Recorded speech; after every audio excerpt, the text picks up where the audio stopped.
Welcome to the Short Rod Show. You're talking with Ben. And you got Brett.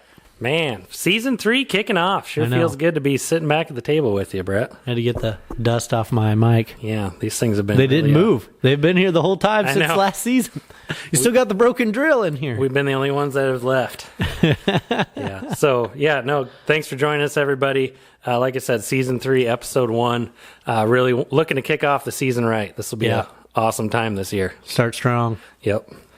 Yeah, it'll be a little bit. I can already feel it's a little different. It'll be a bit to get into the swing of the podcasting, but yeah, we're a little rusty getting it set up. Well, you're talking a little fast already. I can tell. Oh, well, maybe I'm a little nervous.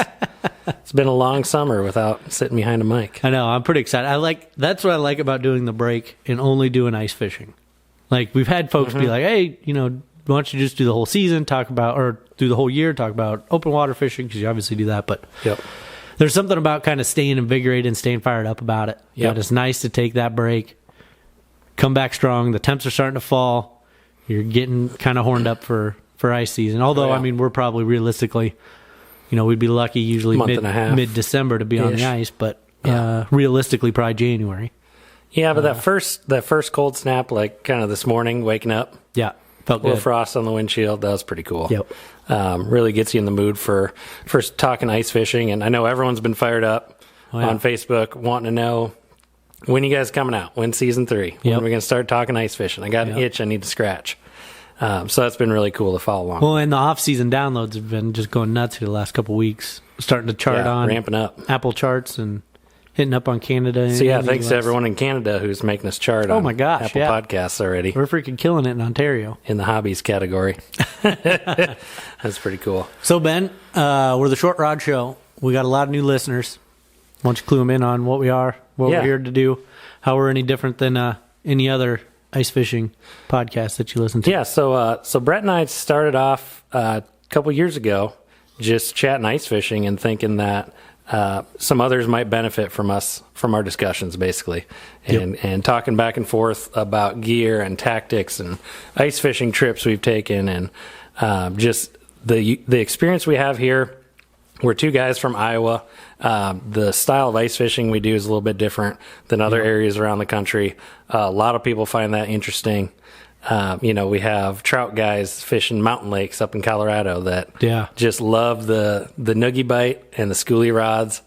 And then we got guys up in the Northeast and up into Canada, that just, they don't know the kind of style of ice fishing that we do until we started doing a show, and it's been really cool. Well, and frankly, I had no clue on how they were ice fishing until they started chirping back at us, and I was like, holy cow, this is sweet. So, it's been really good. We've learned a lot of stuff. Our listeners have learned a lot of stuff. We've had a ton of listeners just get started into ice fishing in the last couple of years and basically use our show as their starting point. Yeah. And that's what we wanted to design it as. So if you guys are new into the sport, start on season 1. Start listening through. Season 1, Clever Ice Tactics, is still our number 1 most downloaded episode. And that was like our second episode, third? Yeah, we were still pretty green. But we were reading it basically straight off of what's the In Fisherman Ice Fishing episode. Yeah, there you go. We had that as a reference, adding our own flavor to it. Yeah. But we're just two average dudes. That's the main thing, the main takeaway on this. There's a couple other ice fishing podcasts out there that are big time, sponsored by big name companies. Yep. And we're just two dudes down in my basement recording some cool ice fishing content. Yeah, for me, and you touched on it a little bit, is we're down in Iowa. Like, you don't really think of that as the heart of the ice belt. You don't have many people up north traveling south to go ice fishing in Iowa.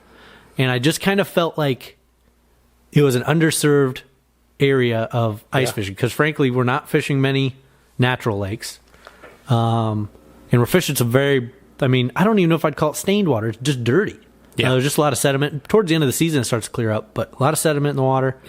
And a lot of our lakes are kind of impoundments or reservoirs, where pretty much all of them, where at some point it's just a dammed up creek, ravine, something like that.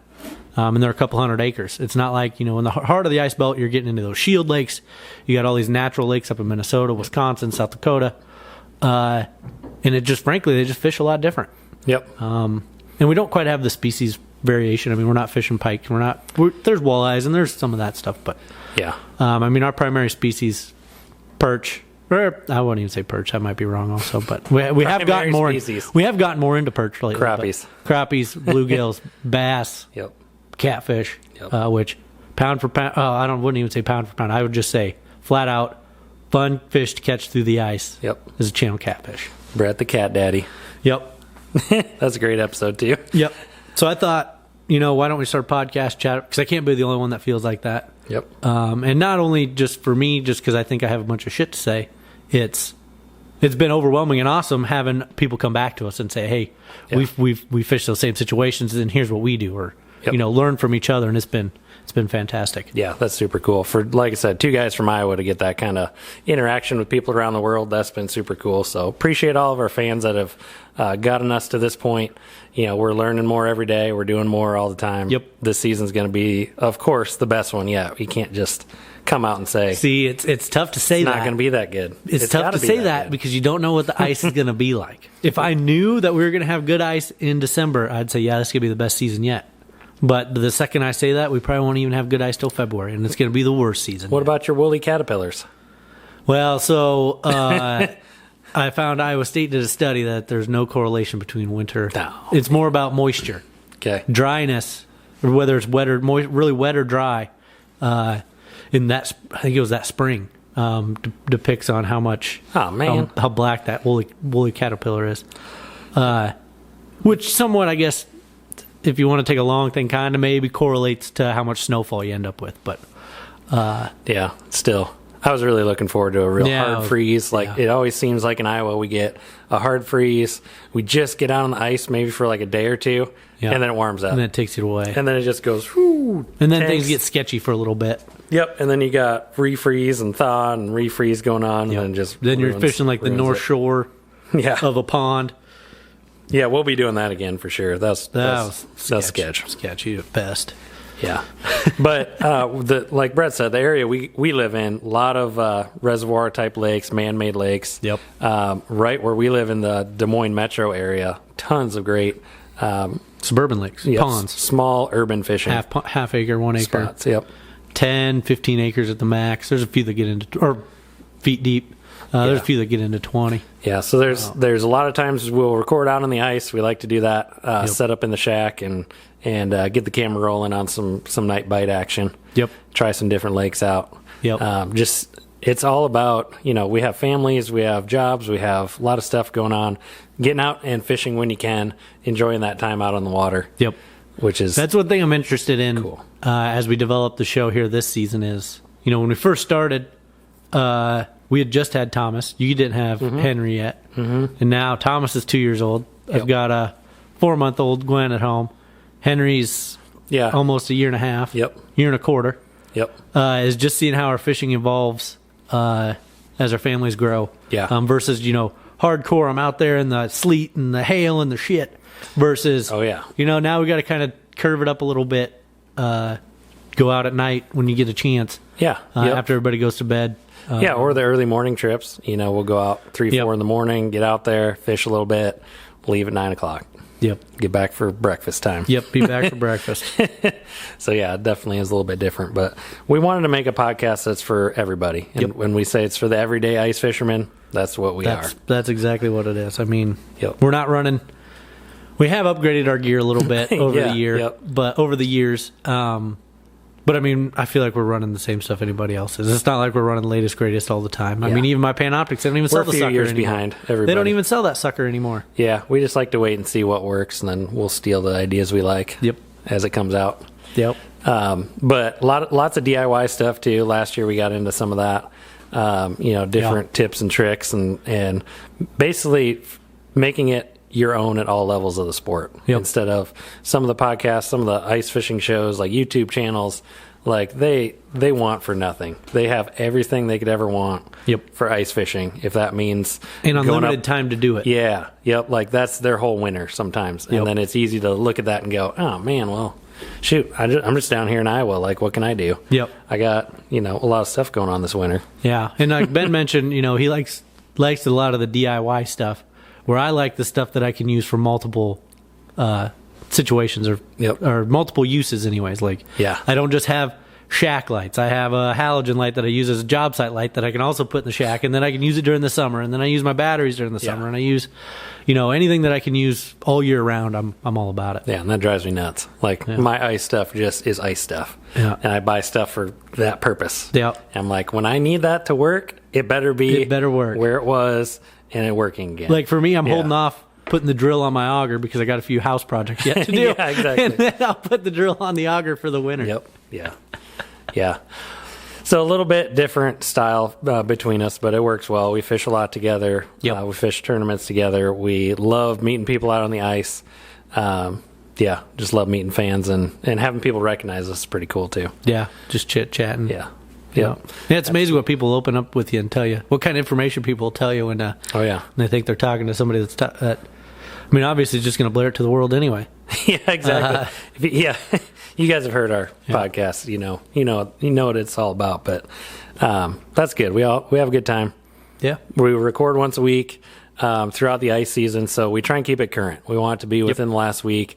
If there's a big storm that blows through the Midwest and shuts everything down for a blizzard, you'll hear about it that week. Yep. Whatever ice conditions you're out fishing in, we're out fishing in it too. So it's not something, a lot of channels drop an episode once a week, and in the middle of summer, they'll have a big ice fishing episode. Yep. It's like, oh, well, that would have been cool to know about last year. Yeah, exactly. Or, they're just sharing everything.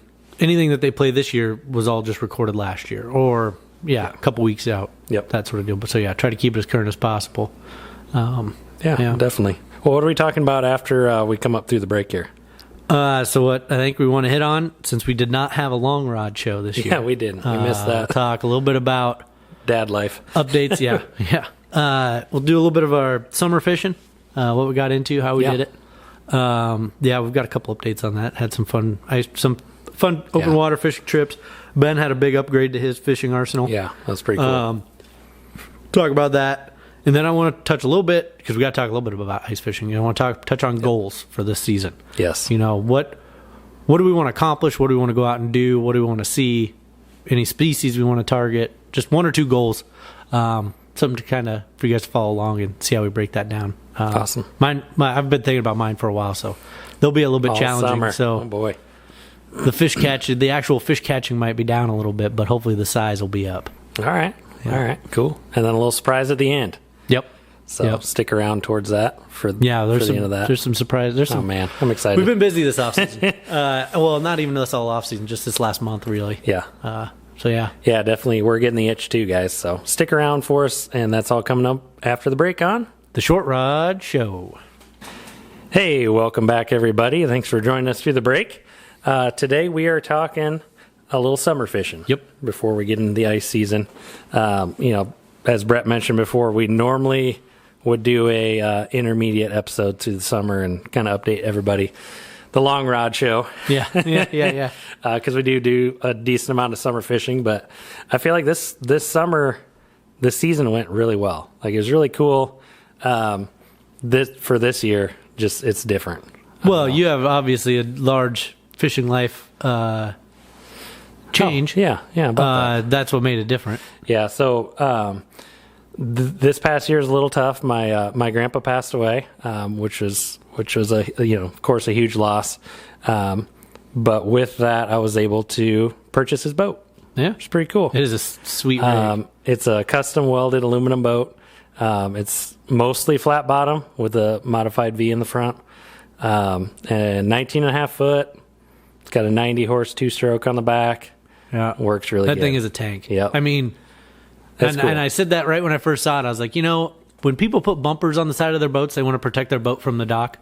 The dock needs bumpers to protect itself from your boat. Oh, man. That thing is a freaking beast. Running it aground, bouncing off docks, whatever you want. It's 16th-inch plate? It's like 8th-inch plate. 8th-inch plate. Yeah. Yeah. Like just plate aluminum. It's a total tank. Oh my and it's gosh. heavy. Like, I don't know what it exactly weighs, but it's behind you when you're pulling all weld aluminum. Yeah. 18 foot, right? 19 and a half. 19 and a half foot. Holds rated for 8 people. Coast Guard front. We tested out. Yeah. We were pretty dang close. I think we had 6 guys in it. Yeah. Basically at capacity, which is pretty cool. But yeah, so that was cool because I've never had a boat before. I've always been bumming off other people. I'd text Brett, hey, you want to go out fishing this weekend? Like, let's get Well, I your would boat say out. you got up to speed pretty quick. Yeah, I did. Both in your skills, loading and unloading the boat, Yep. and the electronics you got strapped to her anyways. Yeah, so when I get out on the boat ramp now, people they know this guy knows what's up. Well, we did have the one hiccup when I went with you guys to Sailorville. We forgot to take the back strap off. The back chain, not a strap. Yeah, it's that a chain. I know. Oh, my gosh. Yeah, that was a little embarrassing. Yeah, so we're getting there. Yeah. But, yeah, it's been really cool. And now I know what it's about. Like, just being able to go out. I went out probably I've had it out once or twice a week the entire summer. Yep. And so that was really cool to actually get some hours on it. I put about 100 hours on the outboard. Holy cow. That's just outboard run time. That's impressive. And that's been pretty cool. Yeah. But yeah, upgraded the electronics on it. It had an old, like the first Humminbird. That was built into the dash. It was like a flasher built into the Well, dash. that flasher, yeah. This had it had another Humminbird on the side. Like, that's right. Shows little fish icons and all that. Yeah. So switched that out. Went with a Garmin, of course. Yep. I don't know. I just, for the money, really can't. I don't think you can beat that. Well, what I like about the Garmin, that the base unit that you got is it comes with maps already on it, that you can that update. Yep. And it comes with that live track, or what's that called? Quick draw. Quick draw, where it's Yes. if you're on a lake that does not have contours or you want to update the man. contours, Yeah. you just flick that right on. Where a Humminbird, their higher end units do it on their own, but there for a long time you had to buy chips for everything, and I mean even the maps you still have to buy chips for all that stuff. Yeah, and it's a 73 SV, so side imaging, the clear view down, which is cool. Yep. Just having something with GPS comes in key. It makes such a huge Oh my difference. gosh. If you've never had it, having a fish finder GPS makes a big difference. And it had a 12-volt, 50-pound cable drive trolling motor, which was pretty smooth. Like, it worked fine. Nah, it did not. If there was any breeze, it wasn't keeping up. It worked fine for a 50-pound, but it's only a 50 It worked, but it did not.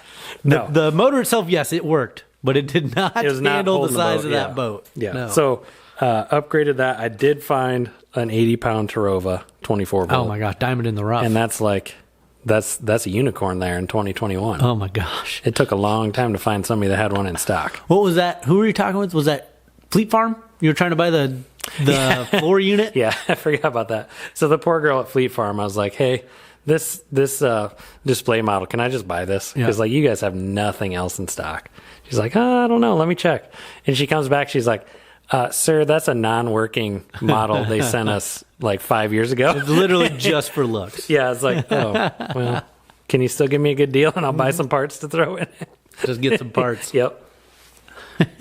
But that's like night and day. That Trover works so good. Having a spot lock, having something that'll hold your boat no matter what. Like, we were in some pretty stiff wind, and it'll hold you at speed 7, just trying to hold you in where you're at. And it does a good job. Yeah. Yep. So it's pretty legit. Just little stuff otherwise, but it had been a boat that had been on the Mississippi River its entire life. It had never been anywhere else. Upgraded the trailer a little bit, new tires and wheels and stuff. Yeah. New straps, new winch, that kind of stuff, but otherwise. So I do have a question for you, Ben. So you mentioned earlier that you're able to get the boat out probably once or twice a week. And from what I know, have you hit either Sailorville or Big Creek? Do you feel like you got on a pattern of fish?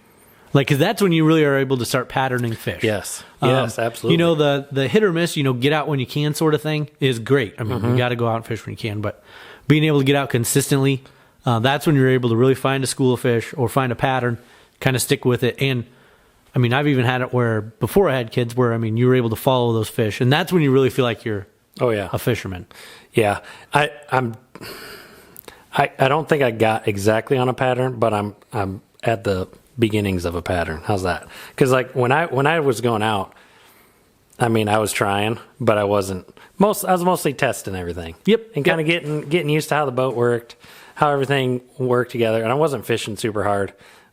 Towards the end of the year, yes, definitely was getting into something where it was like, okay, you could reliably I can go figure this out. Yeah, you knew what time you wanted to be out there, when they were going to be biting, what to use. Yep. And then just having the spot lock, like I got that in August, I think.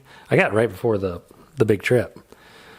Basically, swapped the trolling motor out. But before that, like taking the kid out, taking the family out, with the cable drive trolling motor, we weren't catching anything. It was Well, you got to fight with that the whole time. yeah, and then kids running around.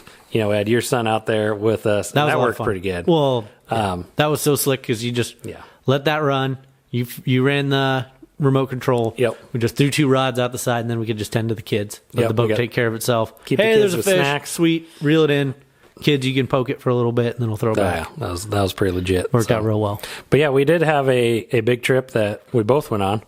Did a little shallow water walleye fishing. Walleye Willie. Yeah, He did Walleye Willie things and took definitely us up to had the northern pattern Minnesota. down. Man, that's fun though. Yeah, he's got that pattern dialed. Yep. So Walleye Willie's also got himself a new boat, and Yep. he's got the pattern of night bite, trolling crankbaits on shallow sand flats, just dialed in, and then he really kind of Yep. let us have at it also, which was interesting. Actually, should we go back up, make sure people are up to speed with what we're doing here? So when was that? End of August. End of August. Went up to northern Minnesota. Full moon. A very large, well-known lake. We're not going to say the name. Full moon weekend. Boys trip. What were there, 12 of us? It's a good crew. Yeah. There was a pile of us. Oh, man. Yeah, that was a good time.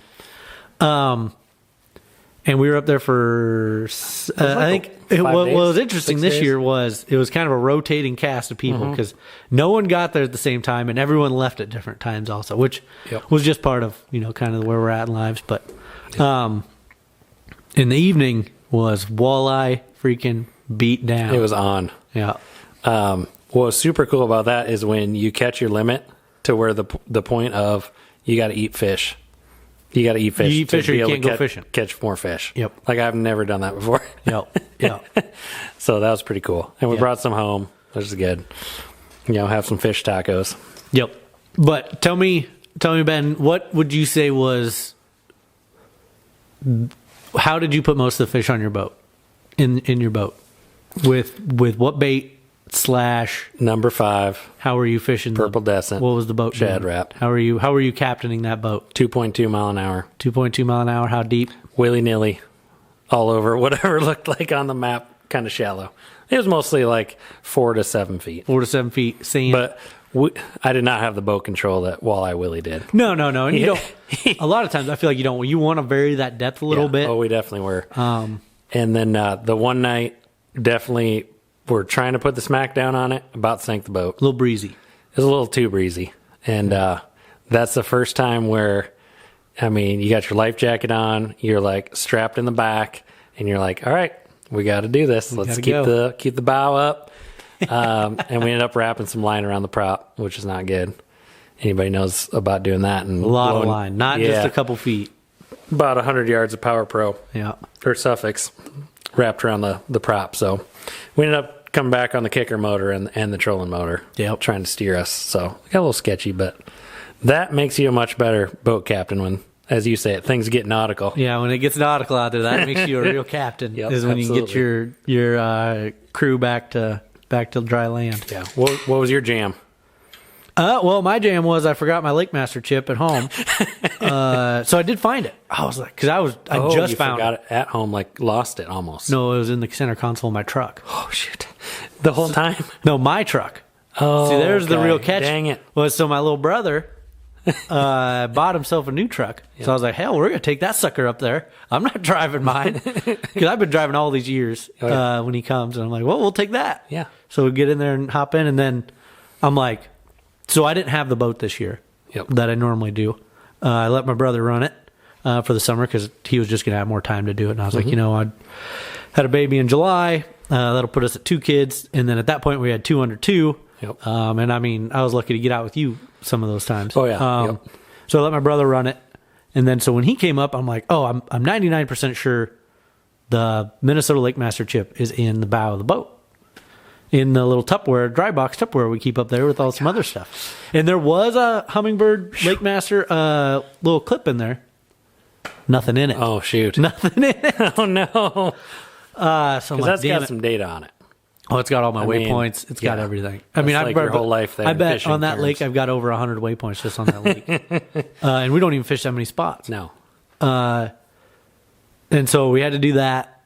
And man, it's been a long time since I fished without a lake map. You were just out there, and especially the size of that lake. Oh yeah. We were just driving around blind. So we were really fishing like shoreline structure type stuff at that point. Yep. Going back to really what I talk about when you really kind of get back into your instincts of fishing. So you're following that shoreline. Yep. Where do things change? Where do we go from sand? Where are there some transitions on the shoreline that I can feed back into the water and say, hey, maybe there's something changing here. So we still had depth, so I could still see how deep we were. We still had side imaging, so I could see what was going on. Yep. So where we found a lot of the fish we were catching during the day, I couldn't do it at night. I couldn't. The offshore sandbars that we were fishing, that you guys were fishing to troll walleyes on, you could not do it without a lake map. Yep. Because the edges that you wanted to fish would go from 5 feet down to 40 feet. Yep. Like that. And then you're just floating out in the middle of nowhere until you find another edge. And then you fall off it again and you're not doing anything. So during the day, we'd fish. Primarily where we found our fish was in 20 to 30 feet. And I would look for those transitions. So the big one I was fishing off of it would go from like a rocky shoreline and it would start to progress into bulrushes and then it progressed into trees and sand. Right in that area, there was a lot going on. There were some steep breaks, some humps. Yep. And that's where we caught perch. We caught bass. We caught a few small walleyes during the day, not anything real big. Yep. And northern. I mean, all in that one little area. Just a little honey hole. Yep. That's not doing too bad, though. Like I said, it's tough without a lake. And we were rigging big chubs the whole time. I mean, I was there. If I was going to try to catch fish during the day, it was going to be a big one. Yep. And I caught a perch, probably a 14-inch perch on a probably 6-inch chub. Nice. Those perch that's legit up there, too. They were feisty. But then we caught a couple real nice northerns. Good perch bite, definitely. So, yeah, the summer went pretty well. Oh, well, then also so as we were going into a little portage area, not a portage, but shallow area to go from one lake to the next, the trim went out on the boat. Trim didn't want to go back down. So we trimmed up to go into the next lake. Yep. And then I couldn't get it to trim back down to take off. So then I'm like, oh, God, this is going to suck. So, like, we're bow clear up just trying to go. Blowing water out the back. So we'd just go slow, and then we came back and got out of there because I didn't have lake maps. I didn't have nothing. The battery was dying. Yep. The starter battery was freaking dying. The problem was just, and the problem was I just had that boat too many summers. My brother just didn't know what to do to take care of it. Sure. I didn't really explain things to him very well on getting that stuff up to speed and keeping it going. Yep. But he's gotten it all taken care of. He dug into the motor, found the trim wire was just loose. Yep. Which I'd never messed with, so I didn't really know what we were looking at. He found it online. He got a new battery. This summer we're going to get new trailer tires because one of the trailers, by the time we got home, one of the tires had bald spots on it. Yep. Where the belt was starting to show. So I was like, well, shit, we better get that. We better do something with that. Boat maintenance. That's awesome. Okay. So otherwise, we're back in business. The boat should be ready to rock and roll for me and Thomas and Brian next spring. Yep, that'll be sweet. Yep. Yeah. That's a game changer. Just having a boat, I get it now. That's pretty legit. So, I mean, I know you got on the boat with me a lot. Did you do a lot of bank fishing, or no, not really? No. If I wasn't out on the boat, I probably wasn't fishing you very much. Doing it. I'm not a big bank guy, I guess, but should be. But I got out a couple times here around town. I don't know. Didn't really get on a lot of bite. Yeah. A few fish here or there. Yeah. But with the newborn, just didn't get out as often as I wanted to, even though it was 2 months off. So I'm lucky to work for an employer I know. For a newborn and your bonding time, the father gets 2 months off. Yep. So instead of fishing, which I should have been doing, I was running trail cameras for deer. That's a whole nother deal. Oh, God. I'm still heartbroken. Oh, man. God, that was a big bastard. Spent all week. I took the whole week off. Yep. I had fished I had hunted every day so I hunt early muzzleloader. Yep. And I love it. I don't know, something about that muzzle, because I could focus on that week. Yep. It's not like bow season where you got this, you just can't focus on it. So yep. I took that week off and I had things planned out so Becca could take care of the kids, or they'd be at daycare and I'd be out hunting, and then she could take care of the evening or the afternoon or whatever. Yep. So I started out Saturday, saw a pile of deer. Sunday, saw a pile of deer. Also saw the big buck that I was like, man, I need to try to get on this sucker, but I needed to find the right wind because he was to the south of where I would access instead of the north, and it took a little while to get a south wind so I could go down there to get him. Finally got the wind I wanted. Jeez. Freaking sat right on the ravine I was looking for, because I like to hunt from the ground. Yep. Had a blow down to my left, so he had to be like right on top of me. Yep. freaking shot. He was just right there. Oh, I felt so good about the shot and everything. Came in, stopped, looked at him, and I'm like, "Rrr." Stopped, bam! And with the muzzleloader, I don't know if you ever shot it, but there's a lot of smoke. So you can't see what happened right immediately. All I see him is him just taking off. And I'm like, go down, go down, go down. And then he just runs into a pile of thicket brush. And pretty much I concluded that I'd missed him. Hired a dog, tracking dog to come down, double check. I mean, it was that nice of a deer for me to do that. Because I was like, man, how the hell? Because I felt really good about the shot. Well, you might as well, yeah. So I hired that guy to come on out. Either way. And the guy was, so those blood tracking dogs aren't technically smelling blood. What they're smelling initially is the adrenaline of the deer, and then they put on like a wounded scent or smell. So that tracking dog initially hit that adrenaline trail, and then it fell off. And then, the guy knew right away. He's like, you shot at the deer, obviously, but yeah, it's riled him up, but he was not fight or flight. Yeah, gone. He's gone. So yeah, shoot. Yeah, I had to touch on that a little bit. That was a heartbreaker, man. I know. You put so much time and effort into that, and then the culmination of it. Holy just crap! 10-second moment. Yeah, maybe 20, but yeah, and it's gone. Yeah. Oh my gosh, that's crazy.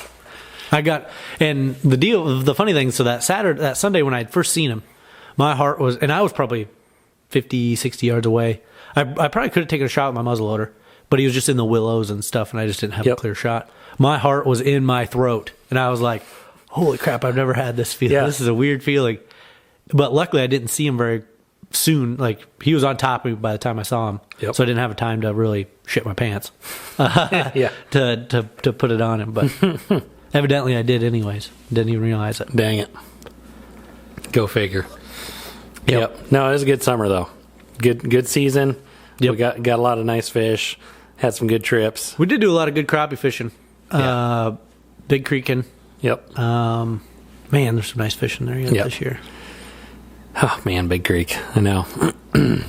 Yep. So let's get on some goals. Or do you have any more you want to talk about? I was going to take a break because I'm going to grab another beer. And we're running out of the time on this little segment. So already? Yeah. Oh, geez. Yeah, we're not going to make it. Okay. Yeah. So we'll take a short break, and then we'll talk some ice fishing goals, and don't forget our surprise. Wrap it up. Yeah, sounds good, guys. Hey, welcome back, everybody. Camera almost timed out, so I had to take a quick break. But getting back into it, talking ice fishing goals. That's the moment everyone's been waiting for. Like, get rid of that summer stuff. We're talking ice fishing. Yeah. Brett, what are some of your ice fishing goals this year? So I've thought about this a little bit, and I kind of brought the segment up to talk about this here today. Number one, well, actually, it's just two main goals, is I want to target bigger catfish through the ice. Yep. And I want to try to target more walleyes. Okay. So the walleye can have any size to it. I just want to try to catch more. You want to specifically go after some walleyes through the ice. But I want to specifically catch bigger cats. I mean, if I want to put a number to a goal, I want to pull a 30-inch channel cat out of it through the ice. How many pounds would that be? I don't know. What do you think? 10 pound, 8 pound. Okay. That's doable. Yeah. That's my goal. I want to try to figure out, because I can pull cats through the ice. Yep. You can find them, but they don't always have a lot of size to them. I mean, they're still decent fish. I mean, you've seen the ones they pull out of here in town. Yep. I mean, 3-4 pounders. Yep. Which are nice fish, and they put up a good fight, and they're fun to catch. But I have the large ones on public water have eluded me. Yep. And I'd like to try to do that. That's a great goal. I think that's awesome, because cats are that's a whole that's next level stuff. Ice fishing. Well, it's something that gets overlooked a lot. Yeah, think about people that are going after big fish. Not a lot of people are doing that. Nope. And so I think there's a population that's probably relatively unharassed, maybe, through a lot of our waters. And in Iowa, I mean, channel cats they're the primary game fish of the DNR. I feel like are stocking and have a lot of success in survival. Oh yeah. And getting some fairly large individuals out there in a lot of our public ponds, or in lakes. So I think that's a very realistic goal, is to try to figure out where are these guys living. Because I could find them, I'm just not always finding the big ones. And I want to be able to more consistently figure out where those big boys are living. I think you're saying we need to spend a little more time on Big Creek. Yep. Because there's some, oh my gosh, that catfish tournament they do on there, like they're in there. There's some magnums in there. Oh, yeah. So awesome. We can do a whole nother episode on how to. I plan on going about that, because we just don't. This will turn into a 2-hour long episode if we do that. But And we've got plenty of time between now and ice season. Yep. To talk about that. But then also walleyes. So yeah, walleyes. Man, yeah, that'll be interesting. Just try to figure out. I mean, that's why I said earlier, maybe this year I won't catch as many fish, but I want to try So to you're thinking more if we're not going to go after a couple of those, a couple good trips, we might as well just plan for the next trip. Sure. Yep. Yep. And not go, hey, we're going to go catch some dink perch tonight. Well, I've got some local areas to check out. Some local ponds. Yeah. All right. Not for the walleye game, but for the catfish game. I think you can get in some walleye on some local stuff. Yeah, maybe one. Check the DNR surveys again. Yeah. Oh, yeah. Yeah. That's where I got my idea in the first place. If you guys are following along to the, I don't know what kind of, it's like an Excel spreadsheet kind of deal. What, a pivot table that they have on there that you can filter through a million it strikes different me ways. as a pivot table, yeah. Yeah. For their data, for their fishing survey data. On Iowa DNR, that is the most legit thing they've done for fish surveys ever. You can, sort by each individual fish survey, how big a fish you want. Yeah, what I like species, being able to break down by that size structure. Hey, I want to catch a 20-inch walleye. Where's my best Where am I shot going to at? go look? Yep. Yeah, that's what I like the best about it. Gosh, that's great. That's good stuff. So, yeah, no, I feel like that's definitely attainable. I think we can get you there. Yep, I think both those goals, Be along we for should the be able ride, to pull for them off, sure. rather than just going to Big Creek and being like, well, let's go over to Gwen's meat hole and catch some bluegills. Exactly. Exactly. It's always a good bluegill bite. So, Ben, what do you think? What's a goal or a dream or a best case scenario? And I don't want to ruin the whole surprise of it because I feel like this is talking next level short rod show stuff. But I do want to go on the Mississippi and do a backwater strip. And I said that last year, and I said that the year before. And the ice is just so freaking tough. It's touchy. On pool 12 and 13 that it's just hit or miss. Yep. Some years you can get on it pretty decent, and other years you can't. So I want to spend some more time researching actual spots to go because I think access is the hardest part. Yep. And safe access is a whole nother story, trying to figure out ice conditions. But first part of February, probably. Yeah, that's probably your most right. consistent, your best bet on most consistent ice that we have in Iowa is that first 2 weeks of February. Yep. But just the variety there of fish, potential and the size of fish could be crazy. Yes, because I want to basically just throw everything at them. So what do you think you target out there? Perch? Everything. Walleyes? Yes. Tip-ups. Dogfish? Dogfish. Sweet. For sure, dogfish. Yeah, that's what I'm talking about. We're on a dogfish kick lately. Long story. But yeah, that'd be legit. Or we should use dogfish as bait. We definitely could do that too. They are so ugly. Oh my gosh. But yeah, we could catch those, all of the above. How's that? Yeah. And get on a cat bite. That'd be sweet too. Pool 12 and 13. Where's that at kind of roundabout? Dubuque, Bellevue area. Dubuque and Bellevue. Yep. And you're fishing the Iowa side? Well, no, we don't necessarily have to. I'd buy an Illinois license. I'm just saying that those are the areas that you'd want to target. If you access from the Illinois side, you got to have an Illinois. Yeah, that's what I mean. Illinois I don't want to really buy an Illinois license too bad. What was that? Dang, well, power spike. Jeez, Ben. Yeah, I don't know what the deal is. But either way, yeah. Did I check the camera? Yeah, probably should. I'm serious. We can cut. Well, yeah, because it's plugged in. Yeah, it's plugged in. No, it's still recording. Yeah, that was a pretty good spike there. Do you have that happen? Never happened. I was going to say, I've never noticed that before. But you got anything else on the goal you want to talk about? All right, now we're back. Yeah, so stay tuned for that because that's going to involve some travel, some means of transportation that we haven't seen before, I'm feeling. Ooh, all right. Yeah. Let's get that planned out early. The earlier I get that stuff planned out, the easier I have, the better odds I have of getting it to go. Yeah, because I'd like to include a couple other people in that too. Yeah. So I think that'd be a good, fun winter trip that probably a few more hands would be. And it's not a terrible long drive. No, it's not bad. That's the other thing that really slows me down. A lot of long distance winter trips is Yep. a lot of winter driving, and then Yep. although in the Mississippi, like you said, the ice can be so variable that Yep. it's tough to plan out too far ahead. Yep. But I have a good backup plan for that too, so that'll play into it as Nice. well. So we might as well just put it in the calendar right now. Sweet. Let's do it. We're going to go no matter what. Sick. So that'll be cool. But one other goal, which I've kind of done, I guess you could say I've done, but definitely camping on the ice. Okay. I want to do that. You going to do an overnight camp? Do that overnight. And I'm almost thinking like... In the Otter. Yep. Okay. Either go full cold, like just freaking bundle up, no heat, rough it. No. I'm out on that. Or I'm thinking generator and electric heater. Yeah. Haul that out there. Do you think your generator can handle electric heater? Yeah, it can. Long? Oh, yeah, okay. absolutely. Or maybe we can just get some propane. Yeah, but I don't want to die. That's the problem. You just open the vents. Yeah, you say that, but then people go to sleep and they don't wake up. Nah, it doesn't happen that often. So, yeah, we'll figure that out, but I definitely do want to do a little overnight. Yeah, I'm in on overnight that. Trip. I'm in for that. Because we talk about it, but that's whole next level It stuff. takes some setup Yeah. to be comfortable. You can do it Yeah. with a lot of weight. Yeah, but but just running ragged, not the you're best. not going to enjoy yourself. Yeah.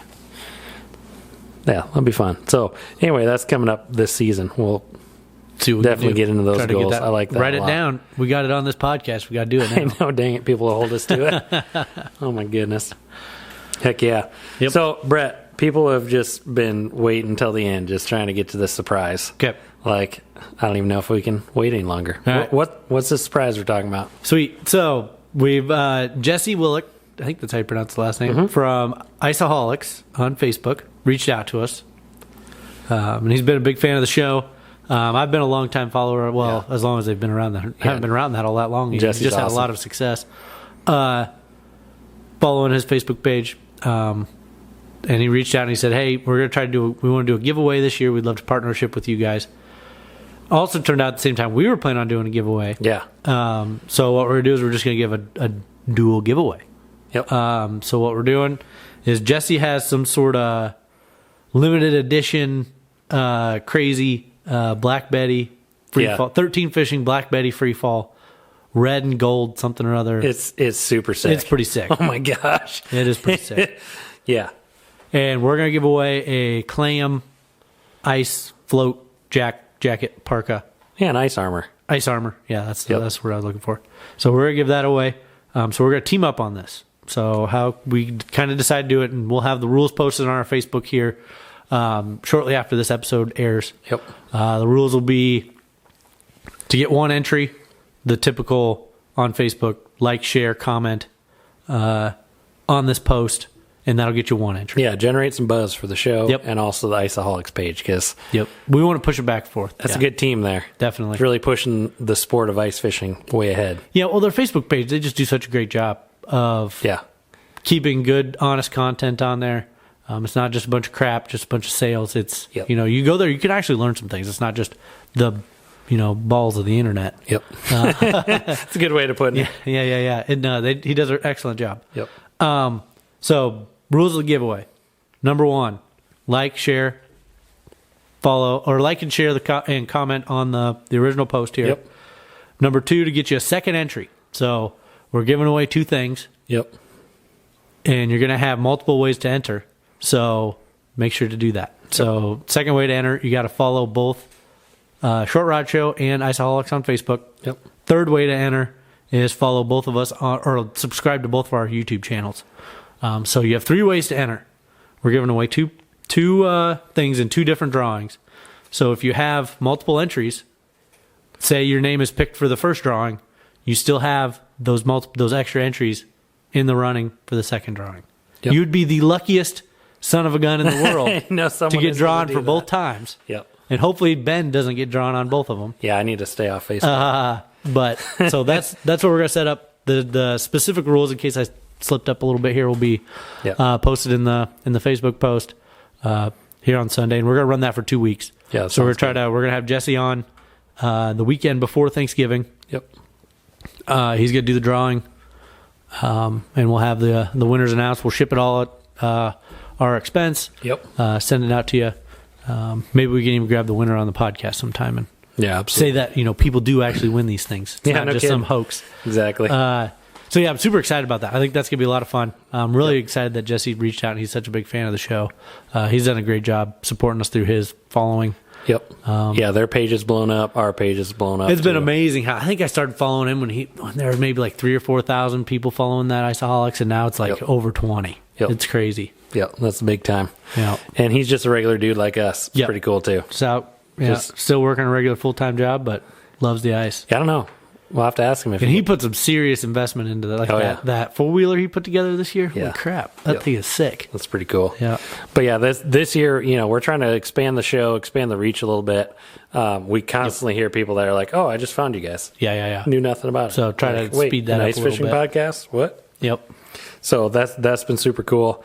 And we want to get your guys' feedback too throughout the season. We're bringing up some of the topics we want to talk about, but if there's something that you want to hear us talk about on the show, send us a message, either through Facebook, Short Rod Show, or through our website, which is contact@shortrodshow.com. Yep.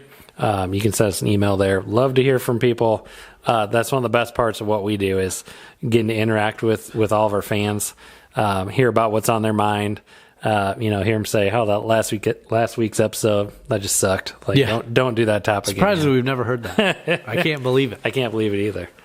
Some of the stuff we put out, but that's been super cool. So keep that coming. Yep. Keep sending us messages and notes. And the coolest part is to hear about people using our tactics to actually catch fish. Oh yeah, gosh, yes. And they're like, "Hey, I just tried what you guys said to do, and look at this." Hammered them. Here's a fish in my hand, and I'm like, "Yep, that's cool." Yep. That's pretty sick. That's awesome. Because basically, the other reason we started this was, if you don't know someone that ice fishes, it's tough to get into it. Yeah. And I don't, when I first started, it was tough getting in and pretty depressing. Yeah. Like just trying to figure it out on your own. Until you meet some people that know how to ice fish and know different tactics than you, and then you just start snowballing from there. Yeah, because if you don't know what's going on out there, and you just drive past the lake, and you're like, "What the heck are these guys doing out here on this ice?" Mm-hmm. You don't know what's going on out there. So that's what we live for. Like the whole winter, we are jacked up, pumped up, ready to ice Checking fish. ice, watching ice. Yep. We text back and forth every day on ice stuff. Yep. Like, oh my Although the Short Rod Show has taken up a lot of that texting too also. But yeah. Yep. So then lastly, you guys may have noticed as we wrap up, we finally got together, put some merch together. It started out as a conversation, not even like... Yeah. We've said this before in other podcasts. I don't want this to be like a sponsored podcast where, we're limited on what we can say or what we can talk about. That is going to be, we'll just be done doing the podcast before we get to that point. Yep. So I think this is kind of a way to help us fund a few things. Because it does. We do. This is a labor of love. Yep. First of all, and we do this, just because we enjoy it. But it takes money to run a podcast too, and everyone's been asking about merchandise. Yeah, wanting to know how they can support it. How they can support we hear our a lot show, of that. How they can represent the Short Rod And I'm not show. really comfortable with someone just sending us money. Like I got to have some. They got to have something in return. Exactly. So. Yep. So Brett's put in a lot of work getting the store set up. Short Rod Show sweatshirts. They're super nice. It is good. So that was important. How it really started, just getting it all set up, was Ben was like, "Hey, we need to get some sweatshirts made with Short Rod Show on them." And you sent me that link to those fishing jerseys that were like $100 for like a spandex jersey, and it looked like freaking a NASCAR driver on that thing. Ricky Bobby sweatshirts. So I was like, I'm not all that. I don't love that look of that sweatshirt, but maybe we can come up with something else. So then we looked at just buying sweatshirts and getting them embroidered, and then that kind of just led me down the rabbit hole of, well, how do people get this merch stuff put together and stuff? And so we found a company. Both Ben and I want to focus on the show. The merch is whatever. What the merch was I could buy a sweatshirt that says Short Rod Show so that I have one. Yeah, exactly. I really am very thankful if any of you guys ever decide to purchase any of this stuff, but really that is not a focus of anything at all. Yeah, we didn't want to be sitting here cranking out T-shirts during ice season. I don't want Ben cut into our stickers fishing time again on his kitchen room table. Yep. But no, this company that we do, they do everything. All I do is do the T-shirt design. They take care of inventory, they take care of printing, shipping, billing, everything. So it's a drop ship company. So what that is once you order, then they make it, then they ship it to you. So it's not Amazon. You're not going to get it tomorrow. Yep. I think when I ordered this stuff, it took 2 weeks. Yep. Pretty much from the time I ordered it to the time I got But it's a custom product, and that's what we wanted. We wanted something that looks nice. Yep. It's got our nice font, our nice It logo is super nice. Like, I will. And, oh shit! I forgot I had water in there. Spill the water. I forgot I had water in there. I will say, soak it up with a t-shirt. I've been very impressed with the mug, the tumbler. Tumbler's pretty slick. So it's got a watertight lid on it. Like, so I had coffee in there the other day, and Thomas got to it before while I was taking care of Gwen. Thomas got to it and was dinking with it. I'm like, oh crap! Not a drop of coffee spilled out of that sucker. Very impressed with it. The T-shirt, so it's very long. So if you got a butt crack problem, there you go. Bending over, your crack won't stick out. Yeah, it's not a $5 Gildan Hanes T-shirt. Nope. So I am actually, like, for the price of these things, I am actually fairly impressed with the quality of the stuff. That's why I wanted to make sure I ordered it, make sure it was decent before we started pushing it. But yeah, so we'll have that up on our website here pretty soon. Yep, we'll push that out here. I'll at least push the link to our store here maybe sometime today on Sunday. And yeah, if you guys like what you see, pick up a sweatshirt. Yeah, check it out. Support the Short Rod Show. Pick up a sticker. There's a bunch of stickers on there. If you want to do the most bang for the buck, supporting us, not worried about what you're buying. The stickers is how we get the most. Where we have the most markup is on the stickers. Yeah, greatest margin right off the bat, being transparent.